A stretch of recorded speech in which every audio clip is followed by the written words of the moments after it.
Construí esta casa con mis propias manos, ladrillo a ladrillo. Jamás imaginé que mi propio hijo intentaría arrebatármela. Lo que descubrí después me dejó helada la sangre y cambió todo para siempre. Dicen que cuando uno envejece, el pasado se vuelve más claro que el presente. A mis 76 años, puedo recordar con detalle el olor a cemento fresco y tierra mojada del día en que puse la primera piedra de esta casa. Era un martes de abril de 1990 y el cielo amenazaba con lluvia. Mi compadre, Toño, me había dicho: «Juan, no empieces la obra hoy, viene agua». Pero yo soy de los tercos que creen que no hay mejor momento que el presente. Mi Lolita preparó unos tamalitos de rajas con queso y una olla de café de olla que nos acompañaron mientras marcábamos los cimientos. Ricardo, mi hijo mayor, entonces un muchacho de 17 años, sostenía la cinta métrica mientras yo clavaba estacas en la tierra para marcar dónde irían las zapatas. Eduardo, el más chico con apenas 12 años, corría por el terreno espantando a las lagartijas que salían entre los matorrales. Mariana, mi única hija mujer, de 15 años, se había quedado en casa de mi cuñada porque tenía examen al día siguiente. «Esta va a ser la casa donde tus hijos crezcan y donde nuestros nietos vengan a visitarnos», le dije a Lolita mientras abrazaba su cintura. Ella sonrió con esa manera suya, entre tímida y pícara, y me respondió: «Pues entonces hazla fuerte, viejo, porque ya sabes que nuestros chamacos son bien inquietos». Antes de ese terreno en Coyoacán siempre habíamos vivido de renta. Primero en un cuartito en Tepito cuando recién nos casamos, donde apenas cabía una cama y una estufa de 2 quemadores. Después, conforme fui prosperando en mi trabajo de albañil, y luego como contratista, nos mudamos a un departamento más grande en Iztapalapa. No era un barrio de lujo, pero era decente, y los niños podían jugar en el pequeño parque que quedaba a 2 cuadras. Durante años, Lolita y yo ahorramos cada centavo que podíamos. Ella era una mujer admirable. Además de cuidar a los niños y mantener la casa, lavaba y planchaba ajeno, y en temporadas como Navidad o Semana Santa, preparaba comida para vender. Sus chiles en nogada eran famosos en todo el barrio, y su mole poblano hacía que la gente hiciera fila en nuestra puerta para llevar un poco a sus casas. Yo, por mi parte, trabajaba de sol a sol. Empecé como ayudante de albañil a los 14 años, después de que mi jefe de familia falleciera de un infarto mientras trabajaba en una obra en Polanco. Mi madre, doña Remedios, se quedó viuda con 5 hijos, siendo yo el mayor. No tuve más remedio que dejar la secundaria y ponerme a trabajar. El maestro albañil, don Jesús, era amigo de mi padre y me tomó bajo su tutela. «Si vas a aprender este oficio, mijo, apréndetelo bien», me decía. «Un buen albañil nunca tiene hambre», y tenía razón. Con los años fui ascendiendo, de ayudante a oficial, de oficial a maestro, y eventualmente pude formar mi propia cuadrilla de trabajadores. Para cuando cumplí 30 años, ya tenía una pequeña constructora, Construcciones Gutiérrez, que se especializaba en casas habitación y pequeños edificios. Nunca fuimos una empresa grande, pero teníamos buena reputación. Entregábamos a tiempo, usábamos buenos materiales y no engañábamos a nadie. Las crisis económicas golpearon duro a México en los 80s y 90s. Después del terremoto del 85, que destruyó partes importantes de la Ciudad de México, hubo mucho trabajo de reconstrucción, pero también mucha competencia y corrupción. Grandes constructoras se llevaban los contratos gubernamentales, mientras que los pequeños, como yo, teníamos que conformarnos con trabajos menores. Aún así, nunca me quejé. Como decía mi padre: «El trabajo dignifica, mijo, y siempre hay alguien peor que tú». Compramos el terreno en Coyoacán gracias a un golpe de suerte. Un cliente para quien habíamos construido una casa en Xochimilco nos recomendó con su compadre, un político que necesitaba renovar completamente su residencia en Las Lomas. Era un trabajo grande, y aunque al principio dudé si mi pequeña empresa podría manejarlo, decidí arriesgarme. Contraté más personal, invertí en mejor equipo, y durante 6 meses trabajamos día y noche para cumplir con el plazo. El resultado fue tan bueno que el político nos recomendó con sus amigos, y de repente, Construcciones Gutiérrez tenía más trabajo. del que podíamos manejar. Con el dinero de esos proyectos, más lo que habíamos ahorrado durante años, finalmente pudimos comprar nuestro terreno. No era grande, unos 200 metros cuadrados, pero para nosotros era un palacio. Estaba en una colonia que entonces estaba en desarrollo, con calles todavía sin pavimentar en algunas partes, pero que prometía convertirse en una buena zona con el tiempo. La construcción de nuestra casa fue un acto de amor. Como constructor, yo sabía exactamente lo que quería. Una estructura sólida que resistiera terremotos, con buena ventilación natural para no depender tanto de ventiladores o aires acondicionados, espacios amplios donde la familia pudiera reunirse y un patio trasero donde Lolita pudiera tener su huerto de chiles, jitomates y hierbas. Ricardo y Eduardo me ayudaban después de la escuela y los fines de semana. Les enseñé a mezclar cemento, a poner ladrillos, a nivelar muros. Aprendan bien, muchachos, les decía, porque un hombre que sabe construir nunca dependerá de otros para tener un techo. Mariana también ayudaba, principalmente con la decoración y eligiendo colores para las paredes. Tenía buen gusto mi niña, desde chiquita. Construimos la casa por etapas, como se hace cuando no se tiene todo el dinero de golpe. Primero los cimientos y la estructura básica, luego las paredes y el techo, después las instalaciones eléctricas e hidráulicas, y finalmente los acabados, pisos, ventanas, puertas, baños. Nos tomó casi 3 años completarla, trabajando en cada momento libre que teníamos y reinvirtiendo en materiales cada peso extra que ganábamos. Durante esos años hubo momentos difíciles. La devaluación del 94, el famoso error de diciembre, casi nos deja en la ruina. La tasa de interés de nuestro préstamo para materiales se disparó y de repente debíamos el doble de lo que habíamos calculado. Hubo noches en que no podía dormir, preocupado por cómo pagaríamos las deudas y si perderíamos todo lo que habíamos logrado.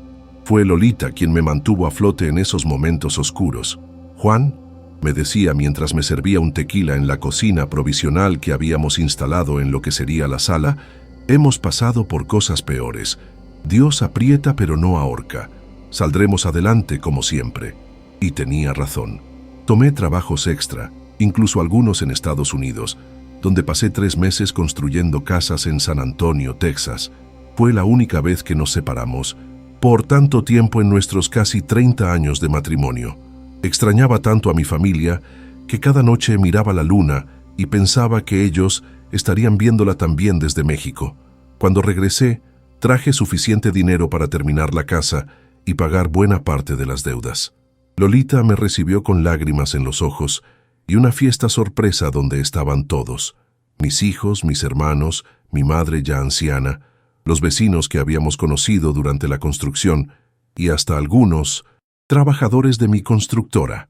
La casa finalmente se terminó en 1993. El día que pusimos el último azulejo en el baño de visitas, Lolita y yo nos abrazamos en medio de la sala vacía, mirando alrededor con incredulidad. Lo habíamos logrado. Teníamos nuestro hogar construido con nuestras manos, con nuestro esfuerzo, con nuestro amor. La fiesta de inauguración fue legendaria en el barrio. Sacrifiqué un chivo que trajimos de Texcoco, donde vivía mi compadre Anselmo. Lolita preparó birria, pozole, carnitas y sus famosos chiles en nogada porque casi coincidía con las fiestas patrias. Contraté un mariachi que tocó hasta el amanecer y hasta los vecinos que se habían quejado por el ruido de la construcción terminaron bailando en nuestro patio.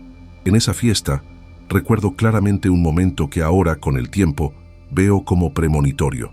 Estábamos todos reunidos en el patio brindando con tequila. Ricardo, ya casi un hombre con sus 20 años, propuso un brindis por esta casa que será siempre el hogar de los Gutiérrez. Todos aplaudieron y bebieron, menos Eduardo. Lo vi mirando alrededor con una expresión extraña, como evaluando la propiedad. Cuando le pregunté si todo estaba bien, me respondió: «Algún día tendré una casa mucho más grande que esta, papá. Ya lo verás». En ese momento lo tomé como la ambición normal de un adolescente. Incluso me sentí orgulloso de que mi hijo quisiera superarse, tener más de lo que yo había conseguido. Así debe ser, pensé. Cada generación debe ir más allá que la anterior. No podía imaginar que esa ambición, con los años, se transformaría en algo oscuro, en una codicia que eventualmente lo llevaría a intentar quitarme lo único que me quedaba, el hogar que construí con mis propias manos. Los años siguientes fueron buenos para nuestra familia. La casa se llenó de vida y de recuerdos. En la sala celebramos los cumpleaños, las navidades, los días de las madres. En el comedor, Lolita servía sus guisos domingueros que reunían a toda la familia, incluso cuando los hijos comenzaron a hacer sus propias vidas. En el patio, celebramos las graduaciones de los muchachos, las bodas, los bautizos de los nietos. Ricardo fue el primero en casarse. Conoció a Claudia, una muchacha de Querétaro, cuando fue allá a supervisar una obra. Se enamoraron rápido y se casaron en 1995. Al principio vivieron con nosotros, en la recámara que habíamos designado como la de visitas, mientras ahorraban para su propia casa. Fueron 2 años hermosos, con Claudia ayudando a Lolita en la cocina y aprendiendo sus recetas, y Ricardo trabajando conmigo en la constructora, que para entonces ya se había recuperado de la crisis. Mariana estudió contabilidad en la UNAM y comenzó a manejar las finanzas de la empresa familiar. Fue ella quien nos convenció de modernizarnos, de comprar una computadora que yo apenas sabía usar y de llevar la contabilidad de manera más profesional. Se casó en 1998 con Javier, un ingeniero civil que conoció en la universidad. A diferencia de Ricardo, ellos prefirieron vivir más cerca del trabajo de Javier en la colonia del Valle. Y luego estaba Eduardo, el menor, el más brillante, pero también el más problemático de mis hijos. Desde pequeño mostró una inteligencia aguda y una facilidad para los estudios que ninguno de sus hermanos tuvo. Mientras Ricardo luchaba con las matemáticas y Mariana tenía que estudiar horas para mantener buenas calificaciones, a Eduardo todo parecía venirle naturalmente. Fue el único de mis hijos que fue a escuelas privadas. Lolita insistió en hacer ese sacrificio porque veía en él un potencial especial. «Este niño va a ser alguien importante, Juan», me decía. «No podemos limitarlo». Así que trabajamos aún más duro para pagar colegiaturas que a veces parecían imposibles para nuestro presupuesto. Eduardo estudió en el Colegio Simón Bolívar, una escuela privada donde la mayoría de sus compañeros venían de familias con mucho más dinero que la nuestra. Creo que fue ahí donde comenzó a sentir vergüenza de sus orígenes. Mientras sus amigos iban a Acapulco en vacaciones, nosotros íbamos a visitar a mis hermanos en Puebla. Mientras ellos estrenaban ropa de marca, Eduardo usaba lo que podíamos permitirnos, aunque siempre procuramos que fuera de buena calidad. Me di cuenta de que algo estaba cambiando en él cuando, en su fiesta de 15 años, se negó a que celebráramos en la casa. «Es muy pequeña, papá», me dijo. «¿No podemos rentar un salón como la gente normal?» Sus palabras me dolieron, pero Lolita me convenció de complacerlo. «Es la edad», decía ella. «Todos los adolescentes se avergüenzan de sus padres en algún momento». Rentamos un pequeño salón cerca de Coyoacán y Eduardo invitó a sus amigos del colegio. Recuerdo haber observado a mi hijo durante la fiesta, moviéndose entre esos muchachos de clase alta con una soltura que me sorprendió. Hablaba diferente con ellos, con un acento que no usaba en casa, y evitaba presentarnos a los padres de sus amigos. A pesar de estas señales, nunca imaginé hasta dónde llegaría esta transformación. Eduardo siempre fue ambicioso. Eso no era malo en sí mismo. Quería estudiar en las mejores universidades, tener el mejor trabajo, vivir en la mejor zona, y lo apoyamos en todo lo que pudimos, convencidos de que estábamos ayudándolo a tener un futuro mejor. Entró a la Facultad de Derecho de la UNAM, una de las más prestigiosas del país. Aunque era una universidad pública, Eduardo logró hacer contactos con estudiantes de familias influyentes. Fue allí donde conoció a Sofía, la mujer que eventualmente se convertiría en su esposa. La primera vez que la trajo a casa, sentí una incomodidad inmediata. Sofía era hermosa, educada y refinada, pero miraba nuestra casa con una mezcla de curiosidad y desdén mal disimulado, como quien visita un museo de costumbres folclóricas. Lolita se esmeró, preparando chiles en nogada, su especialidad, pero Sofía apenas los probó, alegando una alergia repentina a las nueces. «No te preocupes, mamá», le dijo Eduardo con una sonrisa tensa. Sofía está acostumbrada a otro tipo de comida. Su familia frecuenta restaurantes de alta cocina. Vi el dolor en los ojos de mi Lolita, aunque ella lo disimuló con una sonrisa.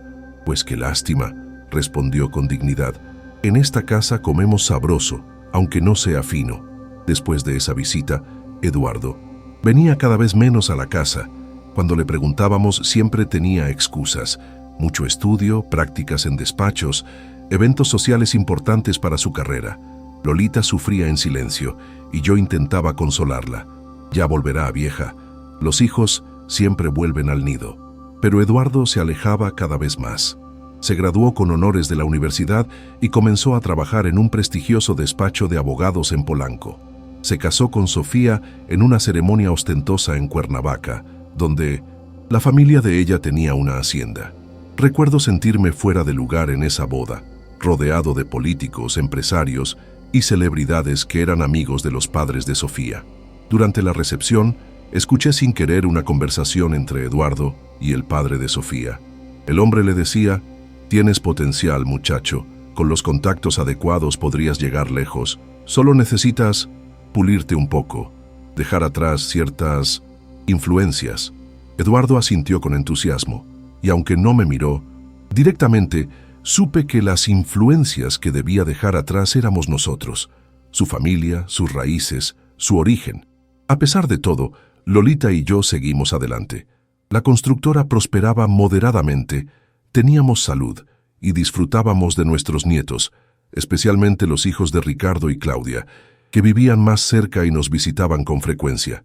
Mariana y Javier tuvieron gemelos que eran la adoración de su abuela, y Eduardo y Sofía tuvieron 2 hijos, Mateo y Lucía, a quienes apenas conocíamos porque vivían en un fraccionamiento exclusivo al oeste de la ciudad y rara vez nos visitaban. «No es justo, Juan», se lamentaba Lolita.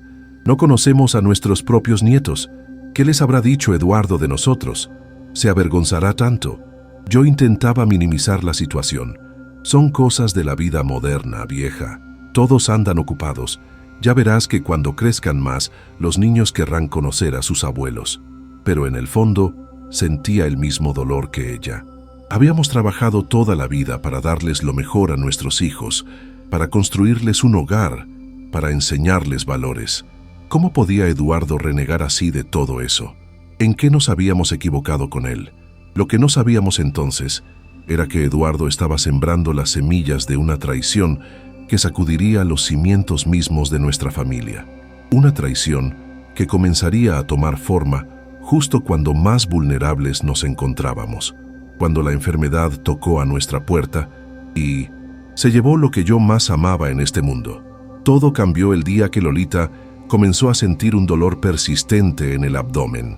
Al principio lo atribuyó a la edad, a los achaques como ella los llamaba, pero cuando el dolor se volvió insoportable, la llevé al Hospital General. Después de varios estudios, recibimos la noticia que nos destrozó: cáncer de páncreas, ya avanzado. «¿Cuánto tiempo?», pregunté al doctor, mientras Lolita apretaba mi mano con fuerza. «Con tratamiento, quizás 1 año, sin él mucho menos», respondió con esa franqueza clínica que a veces parece crueldad. Así comenzó la batalla más dura de nuestras vidas. Una batalla que nos uniría como familia nuevamente, pero que también revelaría grietas que no sabíamos que existían y que eventualmente llevarían a una ruptura que jamás imaginé posible. El cáncer es una bestia que devora no solo el cuerpo, sino también los ahorros, la esperanza y a veces hasta la dignidad. Durante los siguientes meses, nuestra vida giró en torno a hospitales, doctores, tratamientos y medicinas tan caras que tuve que vender la camioneta de la constructora para pagarlas. «No lo hagas, Juan», me dijo Lolita desde la cama del hospital mientras le administraban la quimioterapia. «Esa camioneta es tu herramienta de trabajo». «Las herramientas se reemplazan, vieja», le respondí mientras acariciaba su mano, cada día más delgada. «Tú no». Ricardo y Mariana se volcaron completamente para ayudarnos. Mi hijo mayor tomó las riendas de la constructora mientras yo cuidaba de Lolita. Mariana se encargaba de investigar tratamientos alternativos, de hablar con los médicos y de traducirme esos términos complicados que usaban y que yo, con mi educación truncada, apenas entendía. Eduardo, para mi sorpresa, también apareció. Después de casi un año sin visitarnos, de repente estaba ahí, en el hospital, con un ramo de flores carísimas y una expresión de preocupación que parecía sincera. «Mamá», le dijo a Lolita, tomando su otra mano, «¿te ves bien?». Era una mentira piadosa. Mi Lolita ya no se veía bien. La quimioterapia la había dejado calva. Había perdido tanto peso que sus mejillas, antes redondas y sonrosadas, ahora eran huecos bajo sus pómulos. Pero sus ojos, esos ojos café oscuro que me enamoraron desde el primer día, seguían brillando con la misma fuerza. «Ay, mijo», le respondió ella con una sonrisa débil. «Siempre fuiste el más mentiroso de mis hijos». Todos reímos, incluso Eduardo, y, por un momento, sentí que volvíamos a ser la familia que éramos antes. Eduardo comenzó a visitar más seguido. A veces venía solo, otras con Sofía y los niños. Mateo y Lucía, que ya tenían 12 y 10 años, eran prácticamente desconocidos para nosotros. Se movían por la casa con cautela, como si estuvieran en un museo donde temían romper algo. «Abuelo», me preguntó Mateo un día, mientras yo preparaba chocolate caliente en la cocina, ¿de verdad construiste esta casa tú solo? «No solo». «Faijo», le respondí. «Tu papá y tu tío Ricardo me ayudaron. Tu papá era de tu edad cuando empezamos a construirla». Vi algo en sus ojos, una chispa de admiración que me llenó de orgullo. «¿Me puedes enseñar cómo se hace?», me preguntó. Pasamos esa tarde en mi pequeño taller en el patio trasero. Le mostré mis herramientas, le enseñé a usar el martillo, a medir correctamente, a cortar madera. Tenía buenas manos el muchacho, precisas y firmes. «Tienes madera de constructor», le dije, y su sonrisa fue el mejor regalo que había recibido en mucho tiempo. Cuando Sofía vino a recogerlos, Mateo le contó emocionado lo que habíamos hecho. Vi cómo la expresión de mi nuera se endurecía ligeramente. «No creo que eso te sirva mucho para Harvard, cariño», le dijo con una sonrisa tensa, «pero es bueno que conozcas diferentes oficios». Sentí una punzada de dolor ante su comentario, pero no dije nada. ¿Qué podía decir? Era verdad que el mundo había cambiado, que mis nietos tendrían oportunidades que yo nunca tuve, que tal vez el oficio que me dio de comer toda la vida sería irrelevante para ellos. La enfermedad de Lolita avanzaba, a pesar de los tratamientos. Hubo momentos de esperanza, cuando los médicos decían que el tumor se había reducido, que estaba respondiendo a la quimioterapia, pero también hubo recaídas terribles, noches enteras en la sala de emergencias, días en que el dolor era tan intenso que mi vieja, siempre tan fuerte, lloraba como una niña. Vendí más cosas para pagar los tratamientos, herramientas de la constructora, una pequeña propiedad que teníamos en Cuernavaca que íbamos a usar para retirarnos, incluso el anillo de oro que me había dado mi padre y que pensaba heredar a Ricardo. Hipotequé parte del taller y pedí préstamos a amigos y familiares.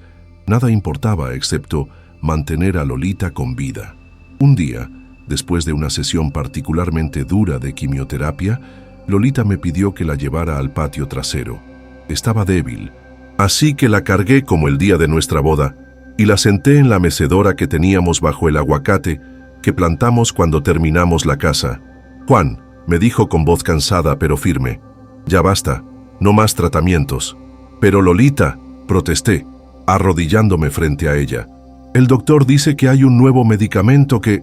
«El doctor dice muchas cosas», me interrumpió, poniendo un dedo sobre mis labios. «Pero yo conozco mi cuerpo y sé cuándo es hora de dejarlo ir». Lloré como no había llorado desde la muerte de mi madre. Lolita me abrazó, ella a mí, la enferma consolando al sano, la moribunda dando fuerzas al que seguiría viviendo.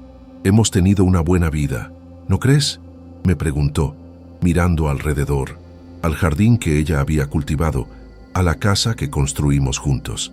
«La mejor», respondí entre lágrimas. «Entonces dejémoslo así.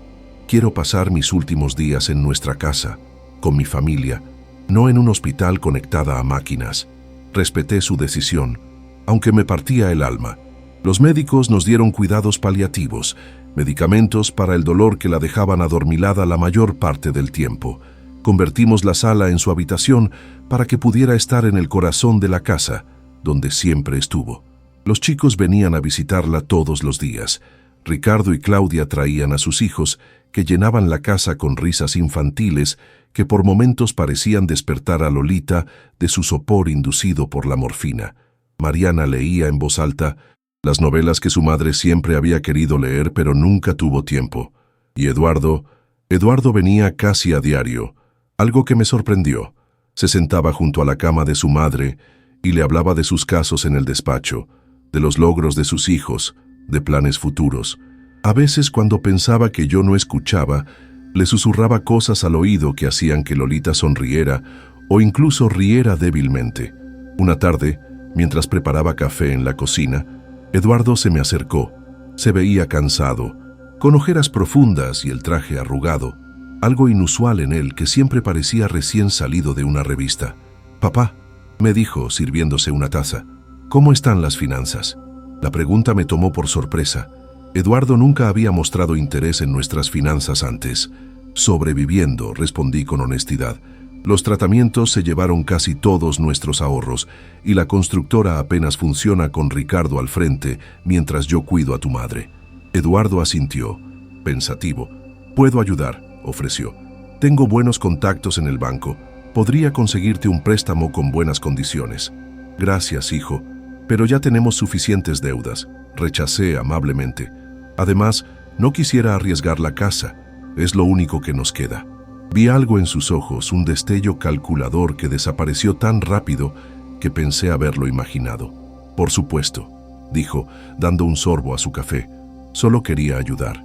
A medida que la condición de Lolita empeoraba, Eduardo comenzó a hacer comentarios sobre la casa, que era demasiado grande para nosotros dos solos, que el mantenimiento debía ser una carga, que en nuestra edad deberíamos estar disfrutando de la vida y no preocupándonos por arreglar goteras o podar el jardín. «Hay comunidades para adultos mayores muy buenas», mencionó un día, mientras cenábamos después de que Lolita se quedara dormida. «Tienen atención médica las 24 horas, actividades recreativas, todo incluido. Mi lugar está aquí con tu madre», respondí, sin entender completamente a dónde quería llegar. «Sí, ahora», insistió él.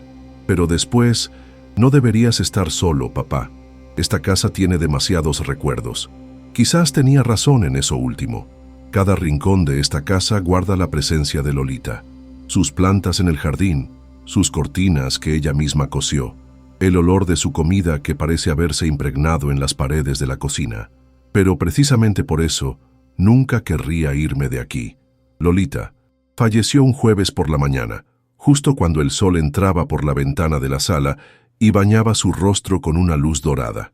Estábamos todos allí, yo sosteniendo su mano, Ricardo y Mariana a los pies de la cama, y Eduardo sentado al otro lado, con una expresión que no pude descifrar.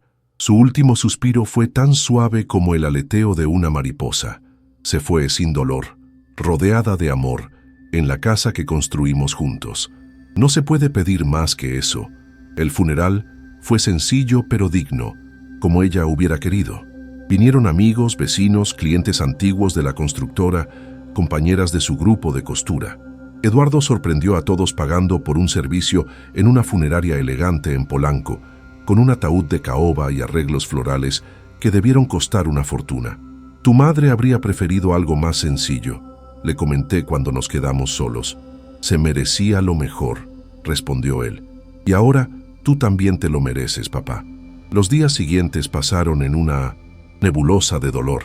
La casa, antes llena de vida con la presencia de Lolita y las visitas constantes de la familia durante su enfermedad, ahora estaba sumida en un silencio que parecía tragarse hasta mis propios pensamientos.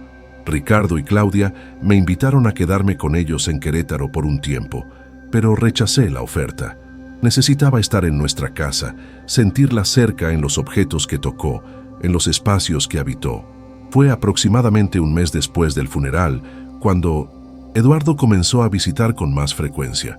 Al principio pensé que estaba preocupado por mí, por mi soledad, pero pronto quedó claro que tenía algo más en mente. «Papá», me dijo un domingo mientras compartíamos una comida que él había traído de un restaurante. Yo apenas cocinaba desde que Lolita se fue. «He estado pensando mucho en ti y en esta casa». «Ah, ¿sí?», respondí sin mucho interés.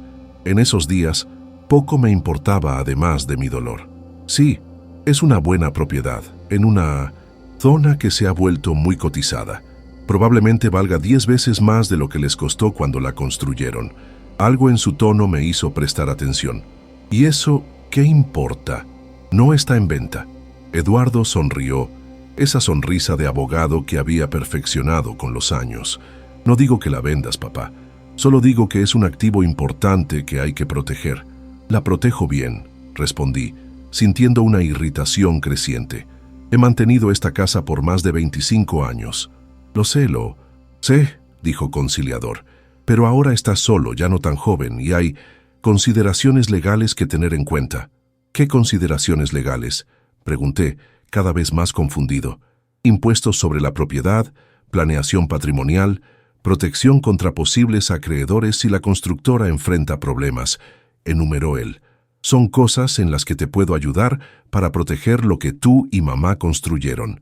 Algo no me sonaba bien, pero en mi estado de duelo no tenía la claridad mental para discernir qué era exactamente. Además, Eduardo era abogado. Si decía que había consideraciones legales, probablemente las había. Déjame pensarlo, le dije finalmente. Él asintió, pero noté cierta impaciencia en su gesto. No lo pienses demasiado, papá. Estas cosas es mejor hacerlas pronto, especialmente después de una pérdida como la de mamá.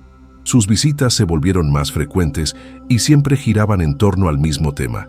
La casa, mi futuro, la necesidad de poner mis asuntos en orden. Un día llegó con un folder lleno de papeles. Son solo unos documentos para proteger tus bienes, explicó mientras los ponía sobre la mesa de la cocina. Un poder notarial que me permitiría ayudarte con trámites sin que tengas que estar presente. Algunos cambios en la titularidad de la propiedad para evitar problemas fiscales, cosas de rutina. Tomé los papeles y, aunque mi vista ya no era lo que solía ser, pude entender lo suficiente para alarmarme. No eran simples trámites de rutina. Eduardo estaba intentando que le transfiriera el control total de la casa y de mis otros bienes. ¿Me tomas por tonto, hijo?, le pregunté, sintiendo cómo la sangre me hervía en las venas.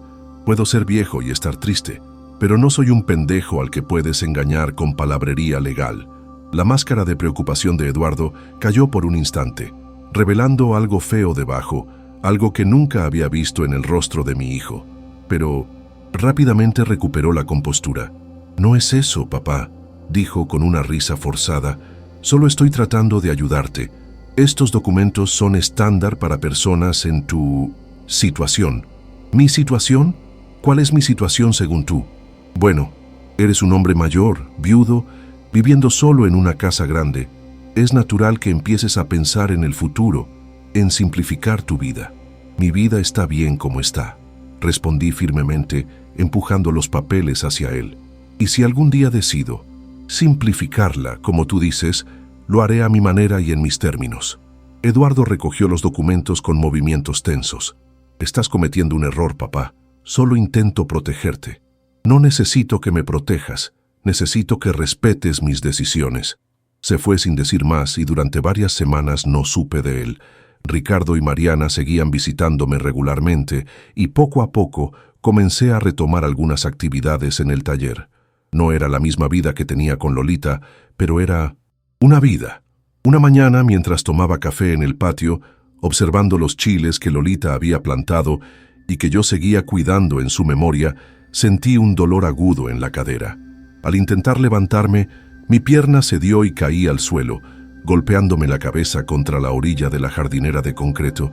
No sé cuánto tiempo estuve inconsciente. Cuando desperté, estaba en una ambulancia rumbo al hospital. La vecina, doña Carmen, me había encontrado cuando vino a pedirme azúcar y escuchó mis quejidos desde el patio. La caída había resultado en una fractura de cadera que requirió cirugía inmediata. A mi edad, este tipo de lesiones son peligrosas, no solo por la fractura en sí, sino por las complicaciones que pueden surgir: coágulos, infecciones, neumonía por la inmovilidad. Mis hijos fueron notificados y llegaron al hospital. Ricardo y Mariana estaban preocupados pero tranquilos, confiando en los médicos. Eduardo, sin embargo, parecía casi aliviado, como si este accidente confirmara algo que él ya sabía. ¿Ves, papá?, me dijo cuando nos quedamos solos en la habitación del hospital. Esto es exactamente de lo que te hablaba. No puedes seguir viviendo solo en esa casa. Es peligroso. Demasiado débil para discutir. Simplemente cerré los ojos fingiendo dormir. Pero las semillas de la duda habían sido plantadas. ¿Y si tenía razón? ¿Y si era demasiado terco para aceptar que ya no podía cuidar de mí mismo? Lo que no sabía entonces era que esta fractura de cadera sería solo el comienzo de una batalla mucho más grande. Una batalla no solo por mi independencia, sino por el legado que Lolita y yo habíamos construido con tanto esfuerzo. Una batalla que revelaría hasta dónde estaba dispuesto a llegar Eduardo para conseguir lo que quería. El Hospital General de la Ciudad de México nunca me había parecido tan frío y desolador como durante esas semanas después de mi fractura de cadera. El olor a desinfectante, los pasillos interminables, las luces fluorescentes que nunca se apagan. Todo me recordaba a los últimos días de mi Lolita, y el dolor en mi corazón competía con el dolor en mi cuerpo. La operación salió bien, según los médicos, pero a mi edad la recuperación sería lenta. Tendría que pasar varias semanas en rehabilitación, aprendiendo a caminar de nuevo con una prótesis de titanio donde antes estaba mi cadera de carne y hueso. «Es usted fuerte, don Juan», me decía la enfermera María, una mujer chaparra y robusta de Oaxaca, mientras me ayudaba a moverme en la cama para evitar las úlceras. «He visto hombres más jóvenes que no soportan este dolor». «Es que yo soy de la vieja escuela, Marita», le respondía, apretando los dientes para no gritar cuando me movía. En mis tiempos no nos dábamos el lujo de quejarnos. Mis hijos se turnaban para visitarme. Ricardo venía los fines de semana desde Querétaro, trayéndome tamales que preparaba Claudia y que sabía que me gustaban. Mariana pasaba por las tardes después de su trabajo, a veces con sus gemelos que ya eran adolescentes y que llenaban la habitación del hospital con sus historias de la escuela y sus teléfonos celulares que nunca soltaban. Eduardo, para mi sorpresa, era el más constante. Venía casi a diario, siempre de traje y corbata, directamente de su despacho en Polanco. Traía frutas caras, revistas que nunca leía, y esa expresión de preocupación que ahora, con la mente más clara por la distancia de mi hogar, comenzaba a parecerme calculada. «Estoy organizando todo para cuando te den de alta, papá», me dijo un día, mientras arreglaba las flores que había traído en un jarrón junto a mi cama. «No puedes volver a la casa solo, es evidente». «¿Y quién dice que voy a volver solo?», respondí. «Ricardo y Claudia se ofrecieron a quedarse conmigo unas semanas, hasta que pueda valerme por mí mismo». Vi cómo su mandíbula se tensaba ligeramente. «Ricardo tiene su trabajo en Querétaro. No puede quedarse indefinidamente en la Ciudad de México». «Pues Mariana», entonces insistí, «o puedo contratar a alguien que me ayude. Con mi pensión me alcanza para eso». Eduardo soltó una risa corta, casi despectiva. «Papá, una enfermera a tiempo completo cuesta más de lo que recibes de pensión, y Mariana tiene su propia familia que atender. Entonces me las arreglaré solo, como siempre lo he hecho», dije, sintiendo que mi paciencia se agotaba. «Ese es el problema», respondió él, sentándose en la orilla de la cama y mirándome con lo que supongo creía era una expresión de genuina preocupación. «Ya no puedes arreglártelas solo. Este accidente lo demuestra. ¿Qué hubiera pasado si doña Carmen no te hubiera encontrado? Podrías haber muerto allí, en el patio». Había algo de verdad en sus palabras, y eso era lo que más me dolía. La edad no perdona, y aunque mi mente seguía siendo clara como el agua del manantial de mi pueblo, mi cuerpo ya no respondía como antes. «Sofía y yo hemos estado hablando», continuó Eduardo aprovechando mi silencio. «Podríamos acondicionarte el cuarto de huéspedes en nuestra casa. Está en la planta baja, tendrías tu propio baño y siempre habría alguien para ayudarte si lo necesitas». La oferta sonaba razonable, incluso generosa, viniendo de un hijo que durante años apenas se había preocupado por visitarnos. Pero algo en mi interior, quizás ese instinto que desarrollé durante décadas en la construcción para detectar cuando un material no era confiable, me decía que tuviera cuidado. «Es muy amable de tu parte, hijo», respondí cautelosamente, pero no quiero ser una carga para nadie. Además, ¿qué pasaría con la casa? No puedo dejarla sola por mucho tiempo. Sobre eso, dijo Eduardo, y noté cómo su voz cambiaba ligeramente, volviéndose más profesional, más la voz del abogado que la del hijo. He estado pensando que tal vez sea el momento de considerar venderla. Ahí estaba, el verdadero motivo detrás de tanta preocupación repentina. La casa no está en venta, respondí firmemente. Nunca lo estará mientras yo viva. Papá, sé razonable, insistió, y ahora su tono tenía un ligero filo de impaciencia. Es una casa demasiado grande para ti solo.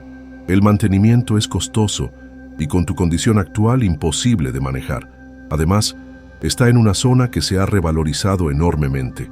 Podrías venderla, vivir cómodamente del dinero por el resto de tu vida y hasta dejar una herencia sustancial para tus nietos.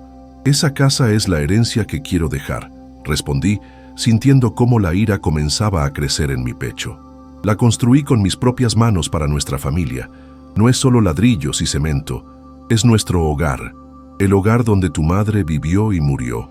¿Cómo puedes siquiera sugerir venderla? Eduardo suspiró, como si estuviera lidiando con un niño terco. Estás siendo sentimental, papá. La casa es una propiedad, un activo, y los activos están para utilizarse de la manera más eficiente posible. ¿Eficiente? Repetí incrédulo. ¿Estás hablando de la casa donde creciste como si fuera una inversión en la bolsa? ¿Dónde quedaron los valores que tu madre y yo te enseñamos? Vi algo oscuro cruzar por sus ojos, un destello de resentimiento que me dejó helado. Los valores no pagan facturas, papá. Y hablando de eso, ¿sabes cuánto costará tu rehabilitación? ¿Los medicamentos? ¿La enfermera si decides volver a casa solo? Tu pensión no. Alcanzará. Y la constructora apenas da para que Ricardo mantenga a su familia. Era verdad, y lo sabía. La operación de cadera y la hospitalización ya habían consumido gran parte de mis ahorros, y la rehabilitación sería otro gasto importante. Pero aún así, vender la casa era impensable para mí. Encontraré la manera, respondí. Siempre lo he hecho. Eduardo se levantó, visiblemente frustrado. Piénsalo al menos. No tienes que decidir ahora mismo, pero no esperes demasiado. Tu situación no mejorará con el tiempo. Después de que se fue, me quedé mirando por la ventana del hospital hacia el cielo gris de la Ciudad de México, pensando en Lolita y en lo que ella habría dicho en esta situación. Casi podía escuchar su voz. Ten cuidado, viejo, los lobos siempre vienen disfrazados de ovejas. Los días en el hospital se convirtieron en semanas. La rehabilitación era dolorosa, pero yo ponía todo mi empeño en cada sesión. Usted tiene espíritu de luchador, don Juan, me decía el fisioterapeuta, un joven de Veracruz llamado Ernesto. Muchos pacientes de su edad se rinden, pero usted sigue empujando. Es que tengo una razón para recuperarme, Ernesto, le respondía. Tengo que volver a mi casa. Durante ese tiempo, Eduardo siguió visitándome regularmente, siempre volviendo al tema de la venta de la casa, siempre con nuevos argumentos. El barrio ya no era tan seguro, el mantenimiento era demasiado costoso, la casa tenía problemas estructurales que yo ya no podía arreglar. Un día mencionó algo que me puso en alerta. Por cierto, papá, pasé por la casa ayer para revisar que todo estuviera en orden. Aproveché para recoger algunas cosas que podrías necesitar aquí. ¿Qué cosas?, pregunté suspicaz. Oh, nada importante. Algo de ropa, tu afeitadora eléctrica, esos libros de construcción que tanto te gustan. No mencioné que esos libros estaban en el estante alto de mi taller, donde él no tenía ninguna razón para buscar. Tampoco mencioné que la llave de la casa que le había dado a Lolita para emergencias debería estar en el cajón de su mesa de noche, no en el bolsillo de Eduardo. Gracias, hijo, dije, fingiendo gratitud. ¿Y cómo viste la casa? ¿Todo en orden?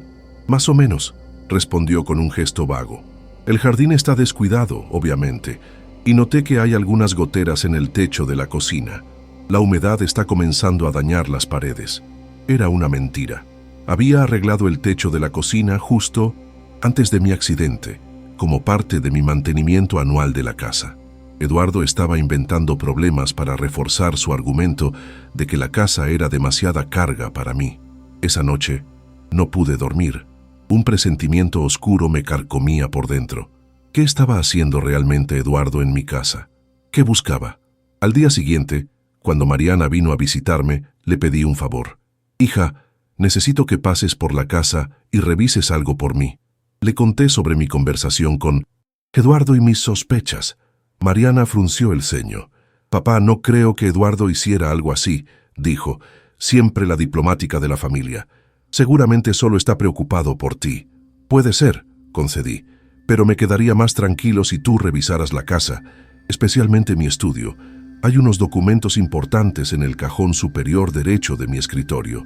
Mariana accedió, más para calmar mis temores que porque compartiera mis sospechas. Al día siguiente, regresó con una expresión preocupada que confirmó mis peores temores. Papá, dijo, sentándose junto a mi cama y tomando mi mano. El cajón está vacío.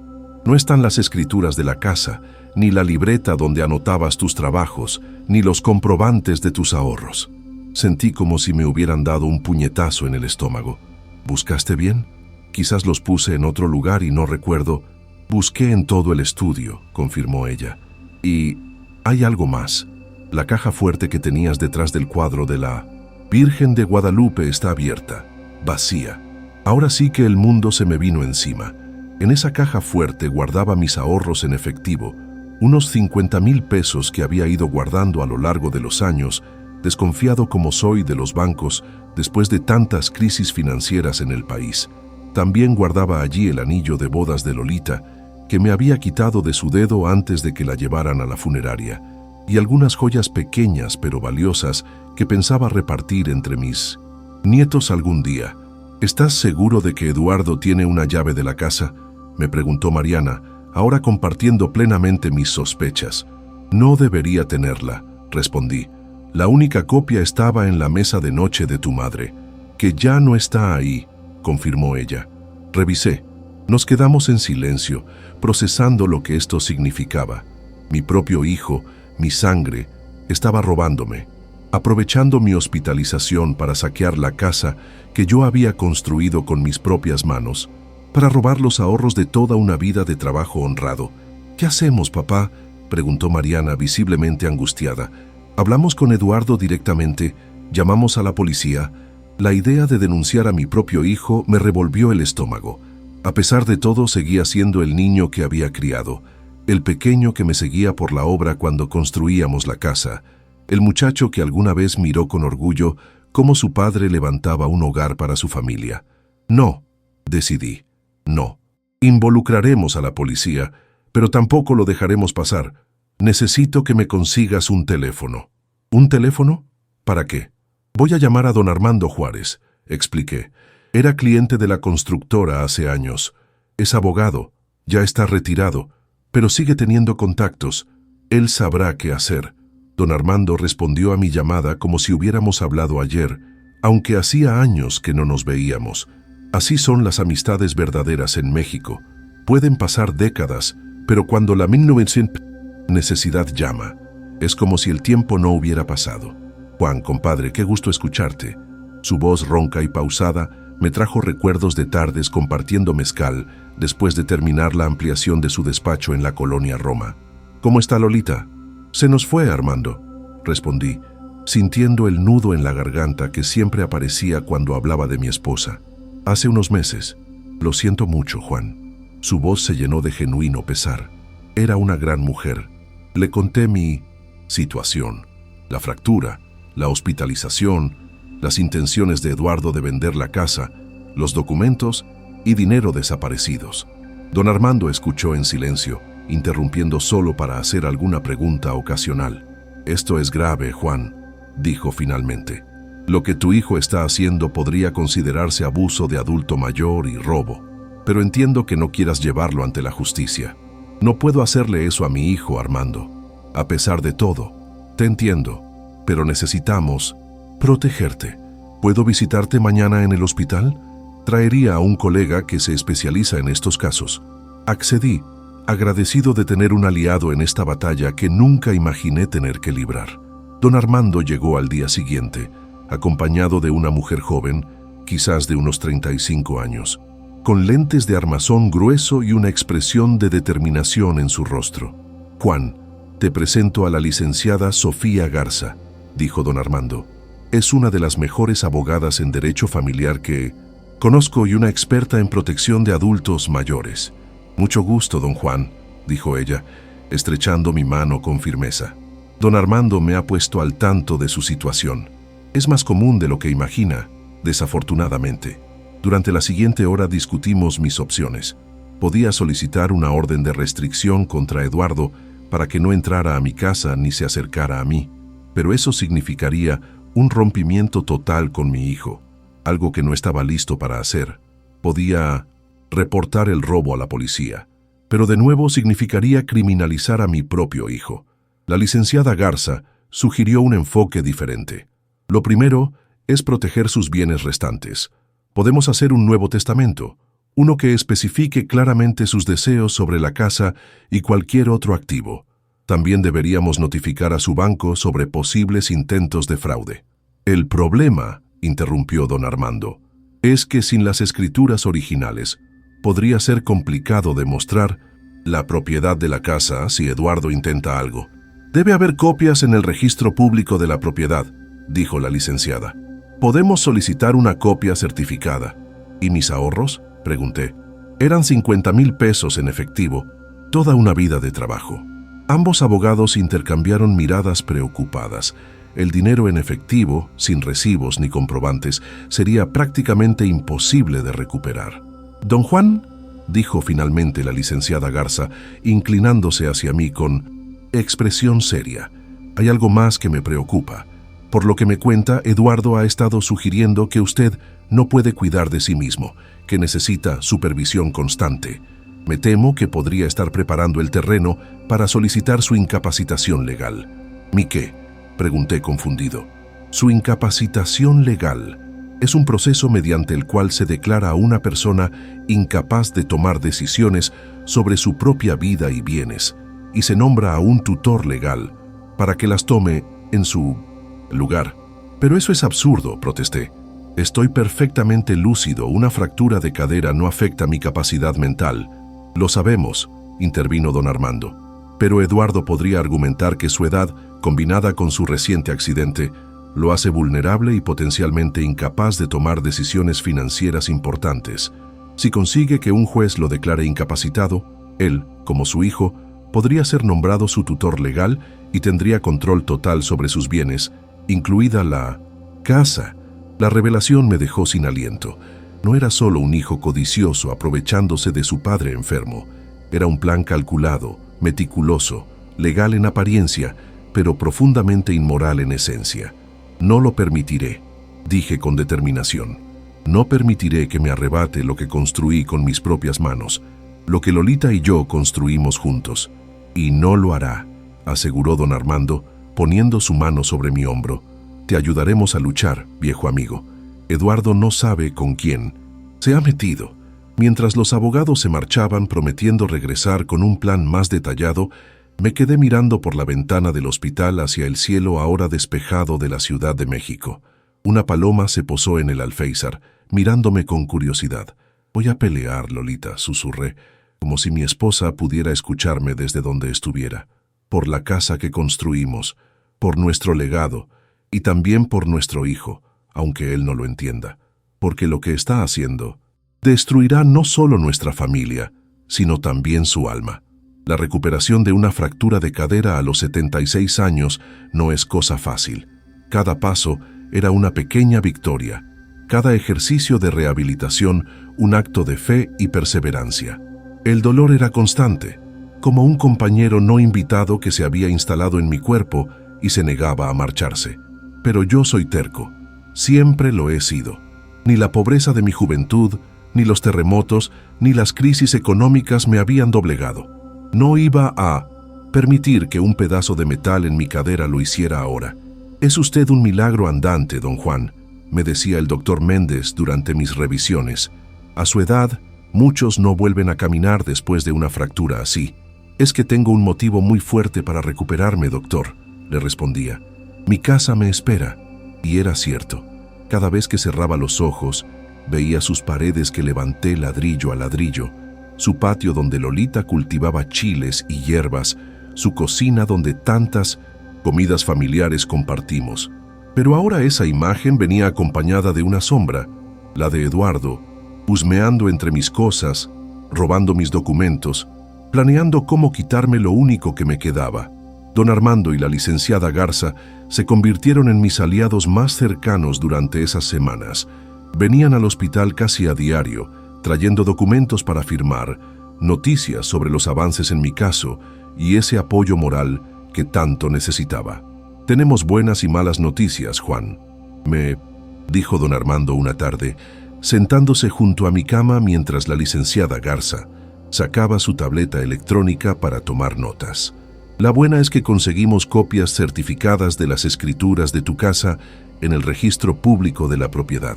La mala es que Eduardo ya inició el proceso para declararte incapacitado». Sentí como si me hubieran echado un balde de agua helada. Aunque lo esperábamos, la confirmación de que mi propio hijo estaba intentando legalmente quitarme mi autonomía, mi dignidad, mi capacidad de decidir sobre mi propia vida era devastadora. «¿En qué se basa?», pregunté, intentando mantener la compostura. La licenciada Garza consultó sus notas. «Alega que usted muestra signos de demencia incipiente, que ha tomado decisiones financieras irresponsables y que su reciente accidente demuestra que no puede cuidar de sí mismo. Ha presentado testimonios de amigos y vecinos que supuestamente han notado su deterioro cognitivo». «Eso es mentira», exclamé sintiendo cómo la sangre me hervía en las venas. «Mis vecinos me conocen desde hace décadas. Ninguno diría algo así. Sospechamos que esos testimonios son fabricados o manipulados», dijo don Armando. «Pero tendremos que investigar. Lo importante ahora es preparar nuestra defensa. Necesitamos demostrar que estás en pleno uso de tus facultades mentales». «¿Y cómo hacemos eso?». «Evaluaciones médicas, pruebas cognitivas, testimonios de médicos especialistas», explicó la licenciada. «También ayudaría tener declaraciones de personas que interactúan regularmente contigo, tus otros hijos, vecinos de confianza, incluso las enfermeras y fisioterapeutas de aquí del hospital». «Ricardo y Mariana están de mi lado», dije con seguridad. «Ellos nunca creerían que estoy perdiendo la cabeza». Don Armando intercambió una mirada incómoda con la licenciada. «Sobre eso, Juan, Eduardo ha estado hablando con tus otros hijos. Les ha dicho que estás confundido, que a veces no reconoces dónde estás, que has mencionado ver a Lolita en la habitación». «¡Más mentiras!», grité, y una punzada de dolor en la cadera me recordó que debía mantener la calma. «Es cierto que a veces sueño con Lolita. ¿Y qué? Es normal después de perder a la compañera de toda una vida, pero jamás he estado confundido sobre dónde estoy o quién soy». «Te creemos», aseguró don Armando. «Pero Eduardo es persuasivo y tus hijos están preocupados, especialmente Ricardo, que al vivir lejos no puede verte tan seguido y depende más de lo que Eduardo le cuenta». Esto era peor de lo que imaginaba. Eduardo no solo estaba intentando robarme mi casa, sino también alienarme de mis otros hijos, convenciéndolos de que su padre estaba perdiendo la razón. «Necesito hablar con ellos», dije con determinación. «Necesito que vean por sí mismos que estoy perfectamente lúcido».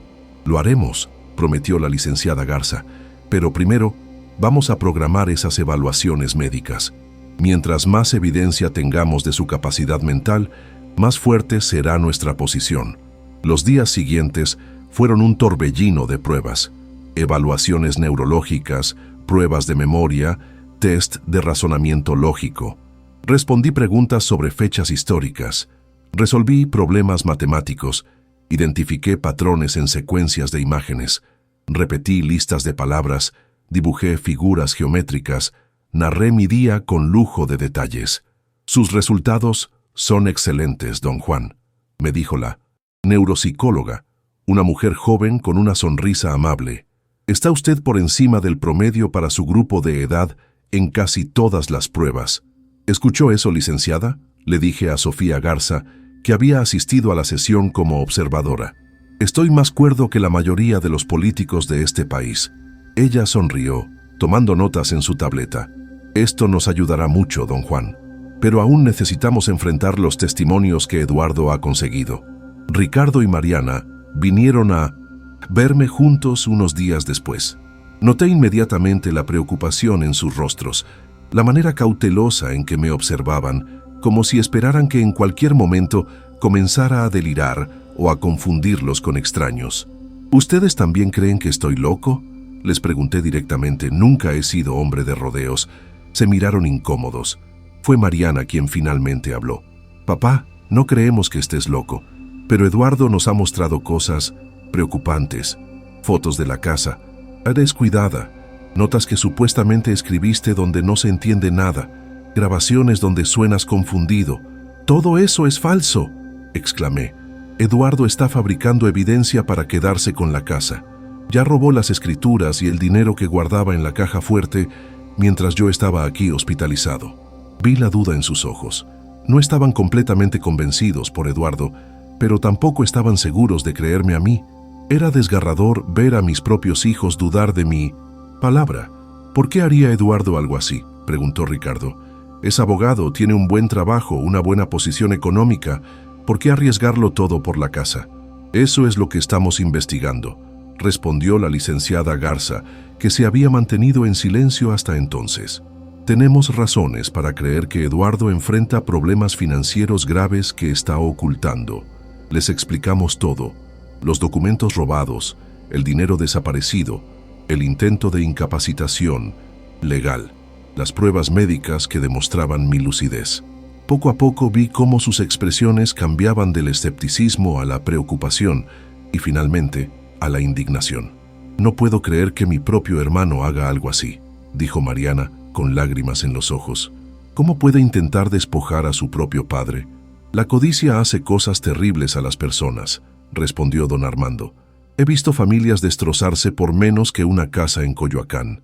Ricardo, siempre el más pragmático de mis hijos, preguntó: ¿qué podemos hacer para ayudar, papá? Necesito que testifiquen sobre mi estado mental, respondí. Que digan la verdad, que siempre he sido el mismo viejo terco pero lúcido que conocen, y necesito que me ayuden a descubrir qué está pasando realmente con Eduardo. ¿Por qué necesita tanto esa casa? Nos despedimos con abrazos fuertes y promesas de mantenernos unidos frente a esta crisis familiar. Por primera vez en semanas sentí esperanza. Con mis otros hijos de mi lado, ya no estaba solo en esta batalla. Pero Eduardo no se quedó quieto. Al enterarse de que Ricardo y Mariana ahora me apoyaban, intensificó sus esfuerzos. A través de su despacho, aceleró el proceso de incapacitación y comenzó a difundir rumores entre la familia extendida de que yo estaba siendo manipulado por abogados oportunistas que querían quedarse con mi patrimonio. El caso llegó a los tribunales más rápido de lo que esperábamos. El juez asignado, un hombre de unos 60 años llamado Ramírez, tenía fama de ser justo pero estricto. La primera audiencia fue programada para finales de abril, apenas unas semanas después de mi salida del hospital. Para entonces ya podía caminar con ayuda de un andador. Insistí en presentarme personalmente ante el juez, a pesar de las recomendaciones de mis médicos de seguir descansando. Necesito que el juez me vea, que hable conmigo, le dije a don Armando, que compruebe por sí mismo que estoy en mis cabales. El día de 1980, la audiencia, me vestí con mi mejor traje, el mismo que había usado en la boda de Mariana años atrás. Me quedaba un poco grande ahora, después de la pérdida de peso por la hospitalización, pero Claudia, la esposa de Ricardo, lo había ajustado lo mejor posible. Al entrar a la sala del juzgado, lo primero que vi fue a Eduardo, sentado junto a su abogado, un hombre de traje impecable y expresión impasible. Mi hijo ni siquiera me miró a los ojos cuando entré, fingiendo revisar unos documentos con gran interés. El juez Ramírez abrió la sesión con formalidad, explicando el propósito de la audiencia: determinar si existían bases suficientes para proceder con una evaluación formal de mi capacidad mental. El abogado de Eduardo habló primero, pintando un retrato lastimero de un anciano confundido y terco, incapaz de reconocer sus propias limitaciones, poniendo en riesgo su seguridad al insistir en vivir solo en una casa que ya no podía mantener.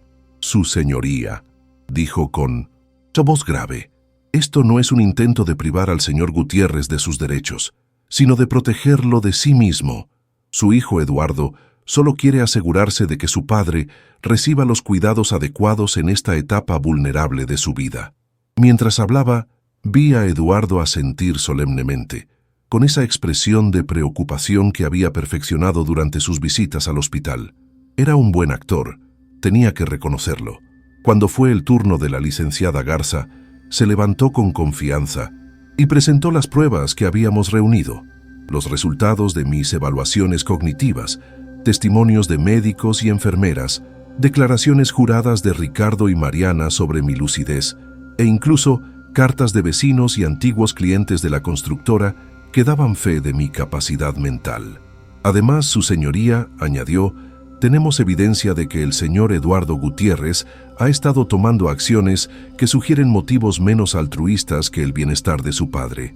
Durante la hospitalización de don Juan, el señor Eduardo entró sin autorización a su casa y se llevó documentos importantes, incluyendo las escrituras de la propiedad y una suma significativa de dinero en efectivo.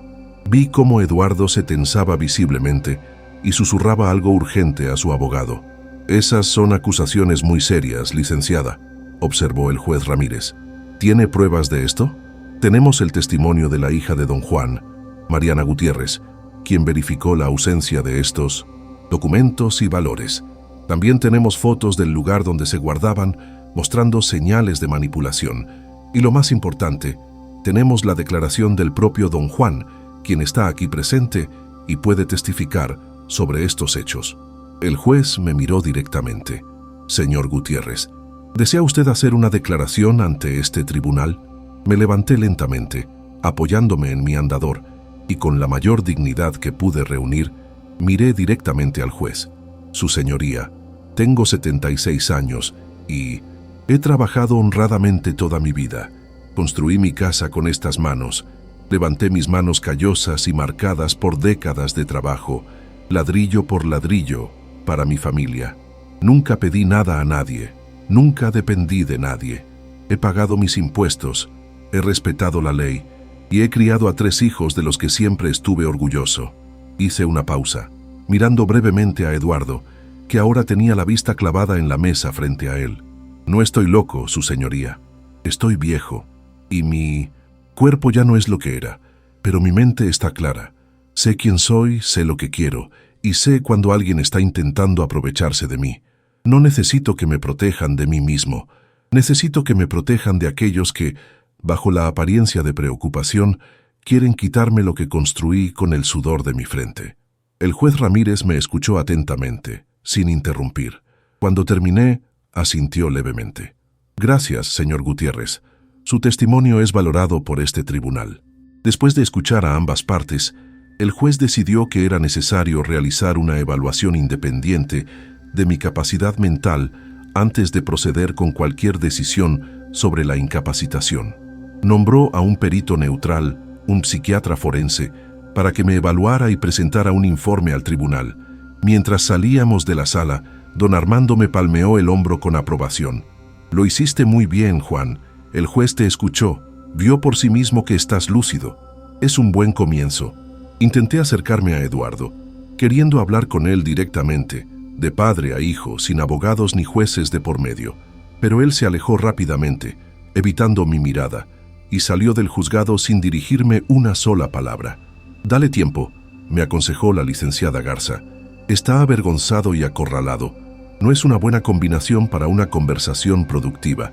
Durante las semanas siguientes, me sometí a más evaluaciones con el perito designado por el juez. Las preguntas eran similares a las que ya había respondido antes, pero más exhaustivas. El psiquiatra, un hombre meticuloso de unos 50 años, no daba pistas sobre sus conclusiones, manteniendo una neutralidad profesional que resultaba frustrante. Mientras tanto, don Armando y su equipo seguían investigando la situación financiera de Eduardo. A través de contactos en el ámbito legal y financiero, comenzaron a armar un rompecabezas preocupante. Juan, me dijo don Armando una tarde, mientras revisábamos documentos en la mesa de mi cocina, por fin había regresado a mi casa con la ayuda de una enfermera que venía 3 veces por semana. Hemos descubierto algo. Eduardo tiene deudas, muchas deudas. Aparentemente hizo inversiones arriesgadas que salieron mal y ha estado pidiendo préstamos a tasas exorbitantes para cubrirlas. ¿Qué tan graves son estas deudas?, pregunté, sintiendo una mezcla de preocupación por mi hijo y confirmación de mis sospechas. Lo suficientemente graves como para explicar su desesperación por vender tu casa, respondió don Armando, mostrándome algunos documentos. Según nuestras fuentes, debe más de 5 millones de pesos a diversos acreedores, algunos de ellos no exactamente del tipo que te envía cartas amables de recordatorio. 5 millones de pesos, una cantidad que para mí resultaba casi incomprensible. ¿Cómo había llegado Eduardo a endeudarse tanto? ¿En qué había estado metiendo mi hijo? Mientras reflexionaba sobre esto, don Armando puso otro documento sobre la mesa. Era una copia de mi acta de nacimiento, junto con la de Eduardo. Hay algo más que notamos mientras revisábamos documentos antiguos, dijo con cautela. Algo que podría ser importante para el caso, pero que también podría ser perturbador para ti. ¿De qué se trata?, se pregunté, sintiendo un presentimiento extraño. Hay discrepancias en las fechas, explicó señalando los documentos. Según tu acta de matrimonio con Lolita, ustedes se casaron en mayo de 1968. Eduardo nació en febrero de 1969, apenas 9 meses después. Pero según estos registros médicos que encontramos, tú estuviste trabajando en Baja California de noviembre de 1968 a enero de 1969, debido a un proyecto de construcción gubernamental. Lo miré confundido, sin entender completamente lo que implicaba. ¿Y eso qué significa? Don Armando respiró profundo antes de responder. Juan, si estabas en Baja California cuando Eduardo fue concebido, existe la posibilidad de que él no sea tu hijo biológico. Las palabras de don Armando cayeron sobre mí como un balde de agua helada. Me quedé mirando los documentos frente a mí, leyendo y releyendo las fechas, intentando encontrar algún error, alguna explicación que no fuera la obvia. Debe haber un error, murmuré, sintiendo cómo las manos me temblaban. Quizás las fechas del proyecto están mal, o tal vez regresé a la ciudad por unos días y no quedó registrado. Don Armando me miró con compasión. Es posible, Juan. No estamos afirmando nada con certeza. Solo señalamos una inconsistencia que podría ser relevante para entender la situación actual. La licenciada Garza, que hasta entonces había permanecido en silencio, intervino. Don Juan, entiendo que esto es difícil, pero desde el punto de vista legal podría ser importante. Si Eduardo no fuera su hijo biológico, su reclamo sobre la propiedad familiar podría verse debilitado, especialmente considerando que la casa fue construida después de su nacimiento.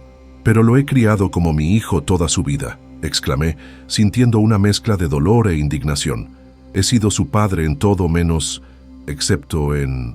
No pude terminar la frase. La mera posibilidad de que Eduardo, el niño que cargué sobre mis hombros, a quien enseñé a poner ladrillos, a quien pagué una educación que yo nunca tuve, no fuera mi sangre, me resultaba casi insoportable. Y más insoportable aún era la idea de que Lolita, mi Lolita, me hubiera ocultado algo así durante todos estos años. No sacaremos conclusiones apresuradas, dijo don Armando guardando los documentos. Pero creo que deberíamos investigar más a fondo. Una prueba de ADN podría resolver esta duda. ¿Una prueba de ADN?, repetí aturdido. ¿A mi edad? ¿Después de tantos años? La ciencia ha avanzado mucho, explicó la licenciada, y sería una evidencia contundente en el caso si llegara a ser necesaria. Me quedé en silencio, digiriendo todo. Por un lado, la idea de confirmar o desmentir algo que cuestionaba mi matrimonio con Lolita me resultaba dolorosa. Por otro lado, si Eduardo realmente estaba intentando despojarme de mi casa, de mi dignidad, quizás necesitaba usar todas las herramientas a mi disposición para defenderme. Necesito pensarlo, dije finalmente. Esto no es solo una estrategia legal, es mi familia, mi historia, la memoria de mi esposa. Ambos abogados respetaron mi decisión y cambiamos de tema para discutir los siguientes pasos en el caso. Pero esa noche, después de que se fueron, me quedé sentado en el patio trasero, bajo el árbol de aguacate que Lolita y yo plantamos juntos, mirando las estrellas y pensando en el pasado. Recordé aquellos meses en Baja California, trabajando en la construcción de un complejo gubernamental. Había sido un proyecto grande que me mantuvo lejos de casa más tiempo del que habíamos anticipado. Lolita y yo nos escribíamos cartas. No había celulares en esa época y las llamadas de larga distancia eran caras. Cuando regresé, noté a mi esposa diferente, más callada, como preocupada por algo, pero lo atribuí al tiempo separados y a las dificultades de manejar la casa y a los niños mayores sola. Unos meses después, nos dio la noticia de que estaba embarazada. Fue una sorpresa, no lo habíamos planeado, pero nos alegró. Ricardo tenía entonces 7 años y Mariana 5. Pensábamos que nuestra familia ya estaba completa. Recibimos a Eduardo como un regalo inesperado, una bendición tardía. ¿Había notado algo diferente en él mientras crecía? Eduardo siempre fue distinto a sus hermanos, más alto, de complexión más delgada, con una inteligencia aguda que a veces me sorprendía. Pero hay hijos que salen a la familia materna, pensaba yo. Eduardo se parecía más a la familia de Lolita, especialmente a un tío suyo que había sido maestro. ¿Y Lolita? ¿Había dado alguna vez señales de guardar un secreto tan grande? Hubo momentos, sí. A veces la sorprendía mirando a Eduardo con una expresión indescifrable, especialmente cuando él mostraba esos gestos de arrogancia o ambición desmedida que tanto me preocupaban. Una vez, cuando Eduardo adolescente dijo que se avergonzaba de nuestra casa y de nuestro nivel social, vi a Lolita palidecer y salir de la habitación con los ojos húmedos. En ese momento, pensé que estaba dolida por la ingratitud de nuestro hijo, pero ahora me preguntaba si había algo más. ¿Qué hago, Lolita?, murmuré a las estrellas, como si ella pudiera escucharme desde algún lugar. ¿Qué es lo correcto? ¿Desenterrar esta verdad después de tantos años? ¿Y si estoy equivocado? ¿Y si los documentos mienten y no tú? No hubo respuesta, solo el suave susurro de las hojas del aguacate movidas por la brisa nocturna. La decisión me mantuvo despierto toda la noche. Para cuando amaneció, con los primeros rayos de sol filtrándose por mi ventana y el canto de los zanates en el jardín, supe lo que tenía que hacer. Llamé a don Armando. «Hagamos la prueba», le dije cuando contestó. «Necesito saber la verdad, por dura que sea». Don Armando y la licenciada Garza se movieron rápidamente. A través de contactos en el ámbito legal, consiguieron una orden judicial para realizar pruebas de ADN como parte del proceso legal en curso. El argumento era que, dada la naturaleza del caso y las acusaciones mutuas, establecer con certeza las relaciones biológicas era relevante para determinar derechos y obligaciones. Eduardo, por supuesto, se opuso vehementemente. Su abogado argumentó que las pruebas de ADN eran irrelevantes para el caso, que invadían la privacidad y que solo buscaban distraer del asunto principal, mi supuesta incapacidad mental. Pero el juez Ramírez, tras escuchar ambas partes, falló a nuestro favor. Las cuestiones de filiación son relevantes cuando se discuten derechos patrimoniales, dictaminó. Ambas partes deberán someterse a las pruebas en el BINS 800, laboratorio designado por el tribunal. El día de la prueba fue uno de los más tensos de mi vida. Eduardo y yo nos encontramos en la sala de espera del laboratorio, sentados en extremos opuestos, evitando mirarnos. Era la primera vez que estábamos cara a cara desde la audiencia inicial, y el ambiente podría haberse cortado con un cuchillo. Finalmente, no pude soportar más el silencio. Me acerqué cojeando, apoyado en mi bastón, ya había progresado del andador, y me senté en la silla, junto a él. «Eduardo», dije, intentando que mi voz sonara firme a pesar del nudo en mi garganta. «Hijo, ¿por qué hemos llegado a esto?» Él se tensó visiblemente al escucharme llamarlo hijo, como si la palabra le causara algún tipo de dolor físico. «Tú has decidido tomar este camino, no yo», respondió sin mirarme. «Yo solo intentaba ayudarte, darte una mejor calidad de vida, y tú me acusaste de ladrón, de manipulador. Contrataste abogados para luchar contra mí, porque estabas intentando quitarme mi casa», respondí, sintiendo cómo la frustración crecía en mi interior. «La casa que construí con mis propias manos para nuestra familia. Una casa que está desperdiciada contigo viviendo solo», exclamó, finalmente mirándome. «Una propiedad valiosa que podría venderse y usar ese dinero para algo más productivo. ¿Qué sentido tiene que un anciano viva en una casa de 4 habitaciones? Es ineficiente. La frialdad con que hablaba de la casa donde creció, donde celebramos sus cumpleaños, donde curamos sus raspones de niño, me dejó helado. No reconocía a este hombre como el niño que crié. La casa no es solo una propiedad, Eduardo. Es un hogar, es memoria, es historia, es el trabajo de toda mi vida. Él resopló con desdén. Típico de tu generación. Sentimentalismos que no tienen valor real. Antes de que pudiera responder, una enfermera nos llamó para realizar las pruebas. El procedimiento fue sencillo. Un hisopo en el interior de la mejilla para recoger células. Tan simple y, sin embargo, con el poder de cambiar para siempre nuestra comprensión del pasado. Los resultados estarán listos en unos días, nos informó la técnica del laboratorio. Serán enviados directamente al juzgado, sellados, según lo ordenado por el juez. Eduardo se marchó sin despedirse, dejándome con un vacío en el estómago y 1000 preguntas en la cabeza. Los días siguientes fueron una tortura. Apenas comía, apenas dormía. La enfermera que venía a ayudarme notó mi estado y se preocupó. Don Juan así no va a recuperarse nunca de la cirugía, me regañó mientras me tomaba la presión. Tiene que alimentarse bien y descansar. Lo sé, Lupita, lo sé, le respondí distraídamente. Es que hay cosas que me quitan el sueño. ¿Su hijo sigue dándole problemas?, preguntó. Lupita se había convertido en mi confidente en estas semanas, una de las pocas personas con quien podía hablar abiertamente. Sí, y ahora estamos esperando unos resultados que podrían cambiar todo. No entré en detalles y ella no preguntó más. Esa es una cualidad que aprecio en Lupita. Sabe cuándo hablar y cuándo callar. Finalmente, recibimos la notificación del juzgado. El juez Ramírez había programado una audiencia privada para revelar los resultados de las pruebas de ADN. Solo estaríamos presentes Eduardo y yo, nuestros respectivos abogados, y el juez. El día de la audiencia me vestí con cuidado, eligiendo un guayabera azul claro que Lolita me había regalado en nuestro último aniversario juntos. Quería sentirla cerca en este momento crucial.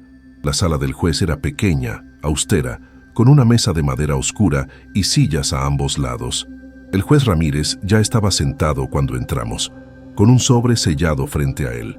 Señores, comenzó con tono solemne. Este tribunal ha recibido los resultados de las pruebas de ADN ordenadas como parte del proceso. Antes de revelarlos, quiero recordarles que, independientemente del resultado, las relaciones familiares van más allá de la biología. La paternidad no es solo un hecho genético, sino también un vínculo construido a lo largo de los años. Asentí, agradeciendo silenciosamente sus palabras. Eduardo permaneció impasible, con la mirada fija en el sobre. Sin más preámbulos, procederé a leer los resultados, anunció el juez, abriendo el sobre y extrayendo un documento oficial con el sello del laboratorio. El tiempo pareció detenerse mientras el juez leía el informe. Podía escuchar mi propio corazón latiendo fuertemente en mis oídos y noté que mis manos, apoyadas sobre mi bastón, temblaban ligeramente. Según los análisis realizados, leyó el juez, se concluye con un 99.9% de certeza que no existe relación biológica paternal entre Juan Gutiérrez Mendoza y Eduardo Gutiérrez Herrera. La sala quedó en silencio. A pesar de que era una posibilidad que había considerado, escuchar la confirmación oficial fue como recibir un golpe físico. Miré a Eduardo, esperando ver alguna reacción, pero su rostro era una máscara inescrutable. Esto no cambia nada legalmente, intervino rápidamente su abogado. El señor Eduardo Gutiérrez fue reconocido como hijo por don Juan, consta en el acta de nacimiento, y ha sido tratado como tal durante toda su vida. La filiación legal permanece intacta. Coincido en que la filiación legal no se ve afectada por este resultado, confirmó el juez. Sin embargo, es un elemento que el tribunal considerará al evaluar el contexto completo de este caso, especialmente las motivaciones de las partes involucradas. Don Armando solicitó unos minutos para hablar conmigo en privado. Nos retiramos a una pequeña sala adyacente. Juan, me dijo con preocupación, ¿estás bien? Sé que esto debe ser un golpe duro. Estoy procesándolo. respondí con honestidad. Una parte de mí ya lo sabía, o lo sospechaba, desde que vimos esos documentos, pero confirmarlo es diferente. ¿Quieres que pidamos un receso? ¿Continuar otro día? Negué con la cabeza. No, quiero terminar con esto hoy. Quiero mirar a Eduardo a los ojos y decirle que, a pesar de lo que diga ese papel, yo lo crié como mi hijo, lo amé como mi hijo, y que su traición duele precisamente porque para mí siempre será mi hijo. Don Armando asintió, apretando mi hombro en un gesto de apoyo. Regresamos a la sala, donde Eduardo y su abogado conversaban en voz baja. El tribunal desea saber si las partes quieren hacer alguna declaración antes de concluir esta audiencia, anunció el juez Ramírez. Yo quisiera hablar, su señoría, dije, levantándome con ayuda de mi bastón. El juez asintió, concediéndome la palabra. Me volví hacia Eduardo, que ahora me miraba con una mezcla de desafío y algo que no podía identificar. ¿Vergüenza? ¿Culpa? ¿Confusión? Eduardo, comencé, sintiendo cómo la emoción amenazaba con quebrar mi voz. Acabo de enterarme de que no llevo tu sangre, que el hombre que te engendró no fui yo. Es un golpe duro, no lo negaré. Pero quiero que sepas algo. En mi corazón siempre has sido mi hijo. Vi cómo tragaba saliva, pero su expresión seguía siendo impenetrable. Te cargué cuando diste tus primeros pasos. Te curé cuando te caíste de la bicicleta. Trabajé horas extra para pagar tu colegio privado. Te enseñé a poner ladrillos, aunque tú preferías los libros. Para mí, eso es ser padre. No un examen de ADN, no un papel, sino estar ahí, día tras día, año tras año. Mi voz se quebró ligeramente, pero me obligué a continuar. Por eso me duele tanto más lo que estás haciendo. No solo estás intentando quitarme mi casa, sino que estás negando todos esos años, todo ese amor. Estás actuando como si nada de eso importara, como si yo fuera solo un viejo terco del que hay que deshacerse para quedarse con su propiedad. Eduardo finalmente reaccionó. Vi cómo su máscara de indiferencia se agrietaba, cómo sus ojos se humedecían ligeramente. No entiendes. Nada, dijo con voz tensa. Nunca has entendido. Entonces explícamelo, lo desafié. Aquí y ahora, sin abogados que hablen por ti, sin manipulaciones. ¿Por qué, hijo? ¿Por qué quieres quitarme lo único que me queda? Por un momento pareció que iba a abrirse, a decirme la verdad. Vi el conflicto en sus ojos, la lucha interna. Pero entonces, como tantas veces antes, la muralla volvió a levantarse. Esto es una pérdida de tiempo, dijo, dirigiéndose al juez. Solicito que continuemos con el proceso original. Estos resultados no cambian el hecho de que mi padre necesita supervisión y cuidados que no puede proporcionarse a sí mismo. El juez Ramírez nos observó a ambos con una mirada penetrante, como si intentara descifrar las verdaderas motivaciones bajo nuestras palabras. Esta audiencia concluye, declaró finalmente. El tribunal considerará todos los elementos presentados, incluidos estos resultados, y emitirá su decisión sobre el caso de incapacitación en la fecha previamente programada. Mientras salíamos de la sala, sentí una mano en mi hombro. Era Eduardo. Esto no ha terminado, me dijo en voz baja. Aún puedes hacer lo correcto. Firma los papeles para vender la casa y terminemos con este circo. Lo miré a los ojos, esos ojos que ahora sabía no habían heredado nada de mí, y sin embargo, me resultaban tan familiares como mi propio reflejo. Tienes razón en algo, respondí. Esto no ha terminado, pero no de la forma que tú crees. Las palabras de don Armando cayeron sobre mí como un balde de agua helada. Me quedé mirando los documentos frente a mí, leyendo y releyendo las fechas, intentando encontrar algún error, alguna explicación que no fuera la obvia. Debe haber un error, murmuré sintiendo cómo las manos me temblaban. Quizás las fechas del proyecto están mal, o tal vez regresé a la ciudad por unos días y no quedó registrado. Don Armando me miró con compasión. Es posible, Juan. No estamos afirmando nada. Con certeza, solo señalamos una inconsistencia que podría ser relevante para entender la situación actual. La licenciada Garza, que hasta entonces había permanecido en silencio, intervino. Don Juan, entiendo que esto es difícil, pero desde el punto de vista legal podría ser importante.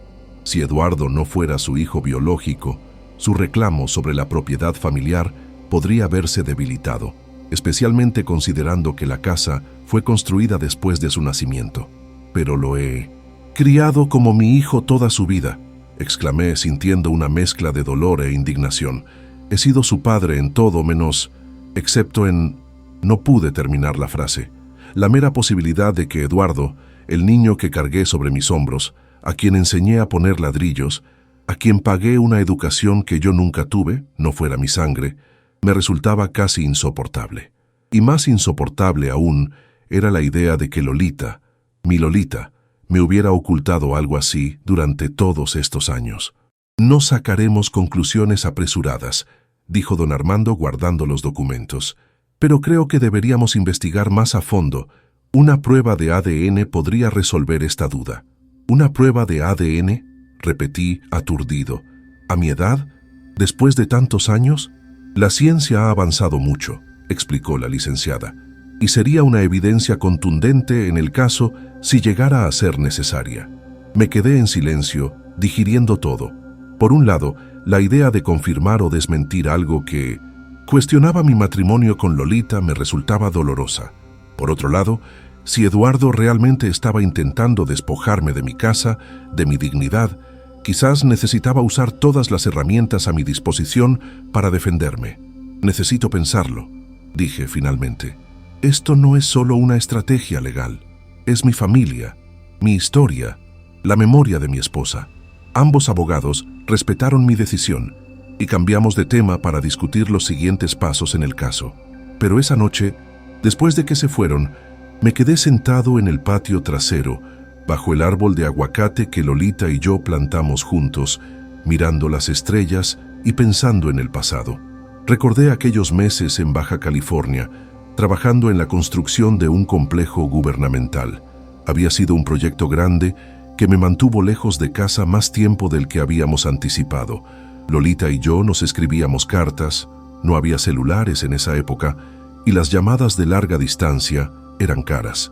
Cuando regresé noté a mi esposa diferente, más callada, como preocupada por algo, pero lo atribuí al tiempo separados y a las dificultades de manejar la casa y a los niños mayores sola. Unos meses después, nos dio la noticia de que estaba embarazada. Fue una sorpresa, no lo habíamos planeado, pero nos alegró. Ricardo tenía entonces 7 años y Mariana 5. Pensábamos que nuestra familia ya estaba completa. Recibimos a Eduardo como un regalo inesperado, una bendición tardía. Había notado algo diferente en él mientras crecía. Eduardo siempre fue distinto a sus hermanos, más alto, de complexión más delgada, con una inteligencia aguda que a veces me sorprendía. Pero hay hijos que salen a la familia materna, pensaba yo. Eduardo se parecía más a la familia de Lolita, especialmente a un tío suyo que había sido maestro. ¿Y Lolita? ¿Había dado alguna vez señales de guardar un secreto tan grande? Hubo momentos, sí. A veces la sorprendía mirando a Eduardo con una expresión indescifrable, especialmente cuando él mostraba esos gestos de arrogancia o ambición desmedida que tanto me preocupaban. Una vez, cuando Eduardo adolescente dijo que se avergonzaba de nuestra casa y de nuestro nivel social, vi a Lolita palidecer y salir de la habitación con los ojos húmedos. En ese momento pensé que estaba dolida por la ingratitud de nuestro hijo, pero ahora me preguntaba si había algo más. ¿Qué hago, Lolita?, murmuré a las estrellas, como si ella pudiera escucharme desde algún lugar. ¿Qué es lo correcto? ¿Desenterrar esta verdad después de tantos años? ¿Y si estoy equivocado? ¿Y si los documentos mienten y no tú? No hubo respuesta, solo el suave susurro de las hojas del aguacate movidas por la brisa nocturna. La decisión me mantuvo despierto toda la noche. Para cuando amaneció, con los primeros rayos de sol filtrándose por mi ventana y el canto de los zanates en el jardín, supe lo que tenía que hacer. Llamé a don Armando. «Hagamos la prueba», le dije cuando contestó. «Necesito saber la verdad, por dura que sea». Don Armando y la licenciada Garza se movieron rápidamente. A través de contactos en el ámbito legal, consiguieron una orden judicial para realizar pruebas de ADN como parte del proceso legal en curso. El argumento era que, dada la naturaleza del caso y las acusaciones mutuas, Establecer con certeza las relaciones biológicas era relevante para determinar derechos y obligaciones. Eduardo, por supuesto, se opuso vehementemente. Su abogado argumentó que las pruebas de ADN eran irrelevantes para el caso, que invadían la privacidad y que solo buscaban distraer del asunto principal, mi supuesta incapacidad mental. Pero el juez Ramírez, tras escuchar ambas partes, falló a nuestro favor. Las cuestiones de filiación son relevantes cuando se discuten derechos patrimoniales, dictaminó. Ambas partes deberán someterse a las pruebas en el laboratorio designado por el tribunal. El día de la prueba fue uno de los más tensos de mi vida. Eduardo y yo nos encontramos en la sala de espera del laboratorio, sentados en extremos opuestos, evitando mirarnos. Era la primera vez que estábamos cara a cara desde la audiencia inicial y el ambiente podría haberse cortado con un cuchillo. Finalmente no pude soportar más el silencio. Me acerqué cojeando, apoyado en mi bastón, ya había progresado del andador, y me senté en la silla junto a él. «Eduardo», dije, intentando que mi voz sonara firme a pesar del nudo en mi garganta. «Hijo, ¿por qué hemos llegado a esto?» Él se tensó visiblemente al escucharme llamarlo hijo, como si la palabra le causara algún tipo de dolor físico. «Tú has decidido tomar este camino, no yo», respondió sin mirarme. «Yo solo intentaba ayudarte, darte una mejor calidad de vida, y tú me acusaste de ladrón, de manipulador. Contrataste abogados para luchar contra mí, porque estabas intentando quitarme mi casa», respondí, sintiendo como la frustración crecía en mi interior. «La casa que construí con mis propias manos para nuestra familia. Una casa que está desperdiciada contigo viviendo solo», exclamó, finalmente mirándome. «Una propiedad valiosa que podría venderse y usar ese dinero para algo más productivo. ¿Qué sentido tiene que un anciano viva en una casa de 4 habitaciones? Es ineficiente». La frialdad con que hablaba de la casa donde creció, donde celebramos sus cumpleaños, donde curamos sus raspones de niño me dejó helado. No reconocía a este hombre como el niño que crié. La casa no es solo una propiedad, Eduardo. Es un hogar, es memoria, es historia, es el trabajo de toda mi vida. Él resopló con desdén. «Típico de tu generación. Sentimentalismos que no tienen valor real».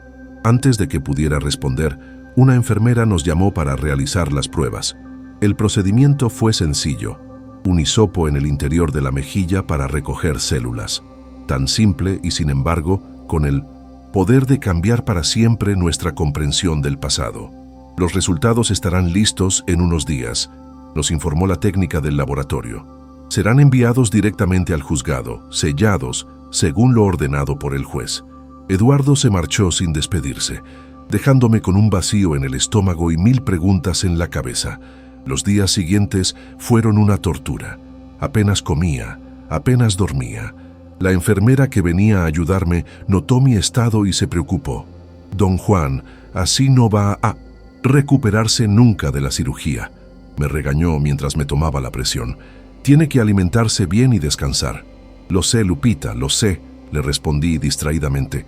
«Es que hay cosas que me quitan el sueño». «¿Su hijo sigue dándole problemas?», preguntó. Lupita se había convertido en mi confidente en estas semanas, una de las pocas personas con quien podía hablar abiertamente. «Sí, y ahora estamos esperando unos resultados que podrían cambiar todo». No entré en detalles. «¿Y ella no?», preguntó más. «Esa es una cualidad que aprecio en Lupita. Sabe cuándo hablar y cuándo callar». Finalmente, recibimos la notificación del juzgado. El juez Ramírez había programado una audiencia privada para revelar los resultados de las pruebas de ADN. Solo estaríamos presentes Eduardo y yo, nuestros respectivos abogados, y el juez. El día de la audiencia, me vestí con cuidado, eligiendo un guayabera azul claro que Lolita me había regalado en nuestro último aniversario juntos. Quería sentirla cerca en este momento crucial. La sala del juez era pequeña, austera, con una mesa de madera oscura y sillas a ambos lados. El juez Ramírez ya estaba sentado cuando entramos, con un sobre sellado frente a él. «Señores», comenzó con tono solemne, «este tribunal ha recibido los resultados de las pruebas de ADN ordenadas como parte del proceso. Antes de revelarlos, quiero recordarles que Independientemente del resultado, las relaciones familiares van más allá de la biología. La paternidad no es solo un hecho genético, sino también un vínculo construido a lo largo de los años. Asentí agradeciendo silenciosamente sus palabras. Eduardo permaneció impasible, con la mirada fija en el sobre. Sin más preámbulos, procederé a leer los resultados, anunció el juez abriendo el sobre y extrayendo un documento oficial con el sello del laboratorio. El tiempo pareció detenerse mientras el juez leía el informe. Podía escuchar mi propio corazón latiendo fuertemente en mis oídos y noté que mis manos apoyadas sobre mi bastón temblaban ligeramente. Según los análisis realizados, leyó el juez, se concluye con un 99.9% de certeza que no existe relación biológica paternal entre Juan Gutiérrez Mendoza y Eduardo Gutiérrez Herrera. La sala quedó en silencio. A pesar de que era una posibilidad que había considerado, escuchar la confirmación oficial fue como recibir un golpe físico. Miré a Eduardo, esperando ver alguna reacción, pero su rostro era una máscara inescrutable. «Esto no cambia nada legalmente», intervino rápidamente su abogado. «El señor Eduardo Gutiérrez fue reconocido como hijo por don Juan, consta en el acta de nacimiento y ha sido tratado como tal durante toda su vida. La filiación legal permanece intacta». «Coincido en que la filiación legal no se ve afectada por este resultado», confirmó el juez. «Sin embargo, es un elemento que el tribunal considerará al evaluar el contexto completo de este caso, especialmente las motivaciones de las partes involucradas». Don Armando solicitó unos minutos para hablar conmigo en privado. Nos retiramos a una pequeña sala adyacente. «Juan», me dijo con preocupación, «¿estás bien? Sé que esto debe ser un golpe duro». «Estoy procesándolo», respondí con honestidad. Una parte de mí ya lo sabía, o lo sospechaba desde que vimos esos documentos, pero confirmarlo es diferente. «¿Quieres que pidamos un receso? ¿Continuar otro día?» Negué con la cabeza. «No. Quiero terminar con esto hoy. Quiero mirar a Eduardo a los ojos y decirle que, a pesar de lo que diga ese papel, yo lo crié como mi hijo, lo amé como mi hijo, y que su traición duele precisamente porque, para mí, siempre será mi hijo». Don Armando asintió, apretando mi hombro en un gesto de apoyo. Regresamos a la sala, donde Eduardo y su abogado conversaban en voz baja. «El tribunal desea saber si las partes quieren hacer alguna declaración antes de concluir esta audiencia», anunció el juez Ramírez. «Yo quisiera hablar, su señoría», dije levantándome con ayuda de mi bastón. El juez asintió, concediéndome la palabra. Me volví hacia Eduardo, que ahora me miraba con una mezcla de desafío y algo que no podía identificar. ¿Vergüenza? ¿Culpa? ¿Confusión? «Eduardo», comencé, sintiendo cómo la emoción amenazaba con quebrar mi voz. «Acabo de enterarme de que no llevo tu sangre, que el hombre que te engendró no fui yo. Es un golpe duro, no lo negaré, pero quiero que sepas, algo en mi corazón siempre has sido mi hijo». Vi cómo tragaba saliva, pero su expresión seguía siendo impenetrable. «Te cargué cuando diste tus primeros pasos, te curé cuando te caíste de la bicicleta, trabajé horas extra para pagar tu colegio privado. Te enseñé a poner ladrillos aunque tú preferías los libros. Para mí eso es ser padre. No un examen de ADN, no un papel, sino estar ahí, día tras día, año tras año». Mi voz se quebró ligeramente, pero me obligué a continuar. «Por eso, me duele tanto más lo que estás haciendo. No solo estás intentando quitarme mi casa, sino que estás negando todos esos años, todo ese amor. Estás actuando como si nada de eso importara, como si yo fuera solo un viejo terco del que hay que deshacerse para quedarse con su propiedad». Eduardo finalmente reaccionó. Vi cómo su máscara de indiferencia se agrietaba, cómo sus ojos se humedecían ligeramente. «No entiendes nada», dijo con voz tensa. «Nunca has entendido. Entonces, explícamelo». Lo desafié. «Aquí y ahora, sin abogados que hablen por ti, sin manipulaciones. ¿Por qué, hijo? ¿Por qué quieres quitarme lo único que me queda?» Por un momento, pareció que iba a abrirse, a decirme la verdad. Vi el conflicto en sus ojos, la lucha interna. Pero entonces, como tantas veces antes, la muralla volvió a levantarse. Esto es una pérdida de tiempo, dijo dirigiéndose al juez. Solicito que continuemos con el proceso original. Estos resultados no cambian el hecho de que mi padre necesita supervisión y cuidados que no puede proporcionarse a sí mismo. El juez Ramírez nos observó a ambos con una mirada penetrante, como si intentara descifrar las verdaderas motivaciones bajo nuestras palabras. Esta audiencia concluye, declaró finalmente. El tribunal considerará todos los elementos presentados, incluidos estos resultados, y emitirá su decisión sobre el caso de incapacitación en la fecha previamente programada. Mientras salíamos de la sala, sentí una mano en mi hombro. Era Eduardo.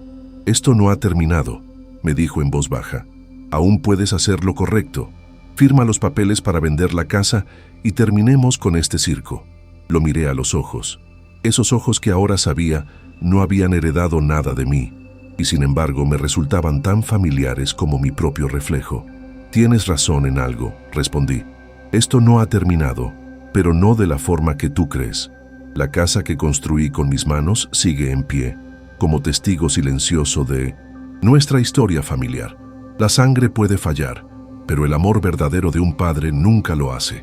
Eduardo no lleva mis genes, pero en cada ladrillo de estas paredes, en cada recuerdo compartido, somos y seguiremos siendo padre e hijo. Esa es la verdadera herencia que nadie podrá arrebatarnos jamás.